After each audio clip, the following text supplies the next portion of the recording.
Halo teman-teman semuanya, kembali lagi dengan Sila di Fry.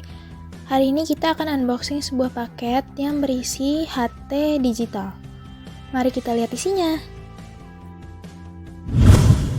Ya teman-teman, memang HT digital saat ini belum terlalu populer seperti HT analog pada umumnya.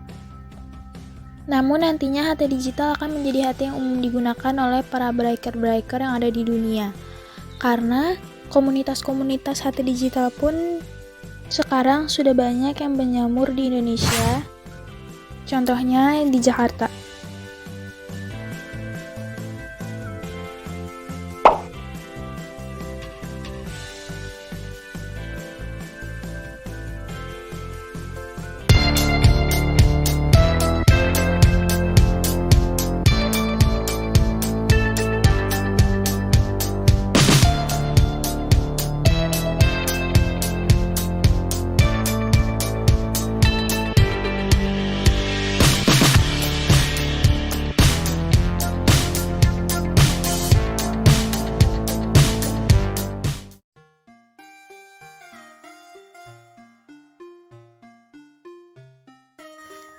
Ya teman-teman, perbedaan antara analog dan digital lumayan jauh perbedaannya.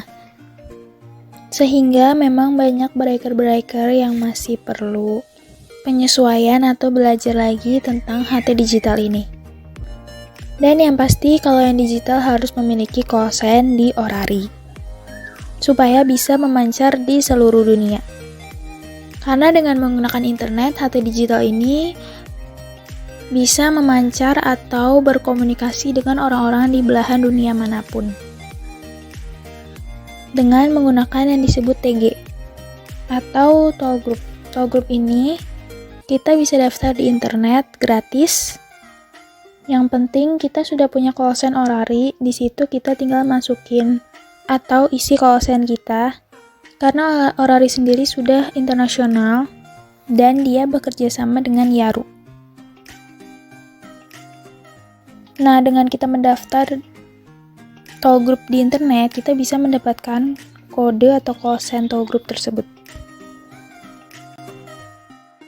Nah, teman-teman, untuk memulai belajar tentang HT digital ini, HT yang paling murah pada saat ini adalah tipe DR1801.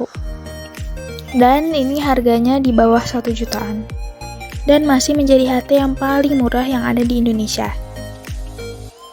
Nah teman-teman, kenapa saya mulai coba dari unboxing HT ini ya? Karena kita akan mulai mengenal HT digital dari awal. Nah ini dia penampilannya. Jadi secara penampilan atau kardusnya, HT ini sudah menampilkan bahwa HT ini memiliki kualitas yang bagus. Ini DMR atau Digital Mobile Radio.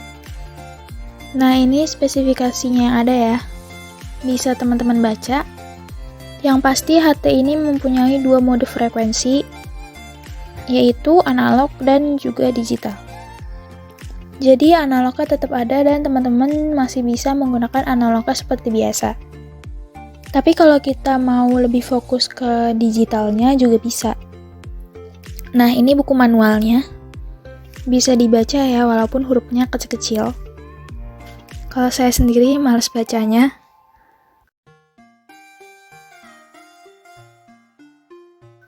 Dan ini adalah unitnya, saya taruh dulu ya. Ini ada seperti biasa headset, lalu antena. Kalau kita lihat ini antenanya seperti biasa, tidak ada yang spesial ya antenanya.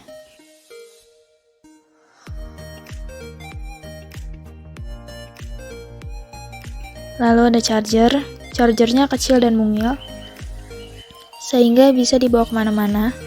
Dan ini adalah box chargernya, atau kotak chargernya.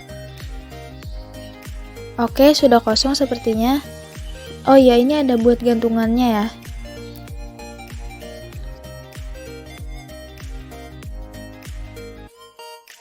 Nah, ini unitnya kalau masih baru dan masih diplastikin, juga baterainya masih dilepas. Kita coba buka ya, kita pasang baterainya ke unitnya. Ini tertera analog frekuensi analog dan digitalnya.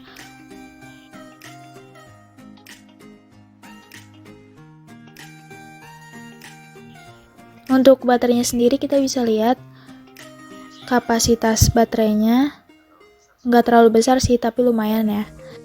Ini kalau dinyalain terus bisa 1 minggu on. Untuk memasangnya seperti biasa tidak terlalu sulit, bahkan anak SMP pun bisa masang.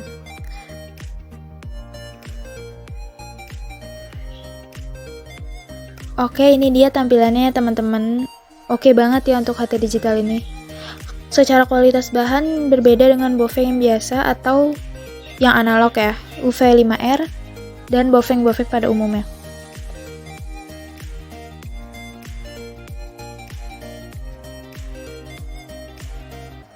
Untuk tombol-tombolnya memang ciri khas Baofeng ya, agak keras. Jadi kalau kita bandingkan dengan Sekom, tombol-tombolnya masih lembutan di Sekom. Ini seperti biasa ya, tombol-tombol atau pecet-pecetannya untuk extra mic maupun PPT ada di sini semua. Terus ini buat on off-nya. Ini buat antena. Antenanya kalau saya lihat sih seperti biasa ya, antena biasa. Oke, kalau kita bandingin sama Eskom UV7R, hampir sama bahannya. Bahkan dimensinya juga sama. Sekarang coba kita bandingin dengan Eskom Evis GoPro. Ya, kalau kita lihat bahannya masih unggul di Eskom FC10 Pro. FC10 Pro ini bahannya bagus banget sih menurut saya. Udah ala-ala Jepang gitu ya.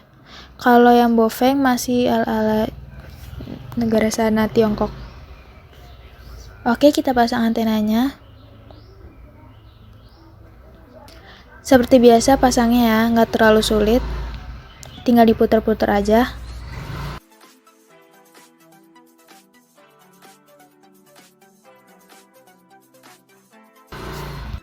Nah, setelah itu kita nyalakan. Jadi baterainya sudah terisi full dan otomatis firmware bawaannya akan otomatis tampil di Baofeng DMR1801 ini.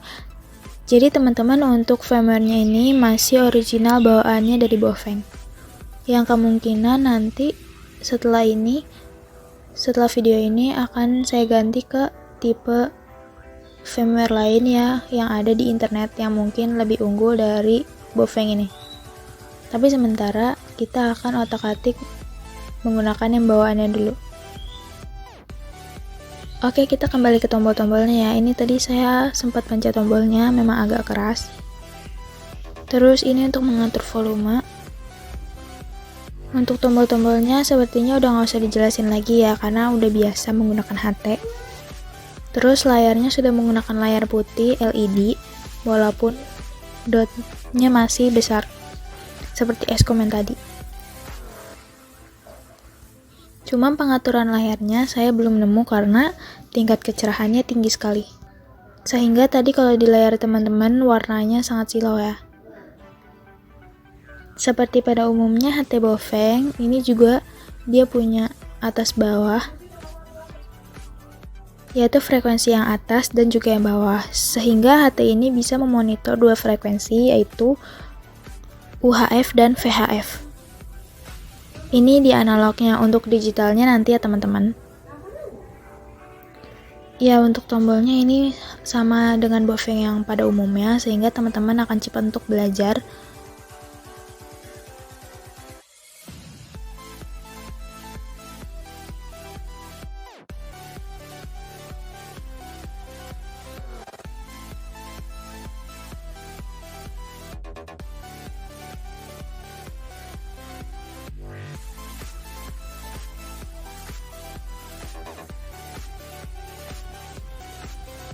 Untuk tampilannya gagah dan bagus ya, sehingga kalau kita bawa kemana-mana juga nggak akan malu-maluin.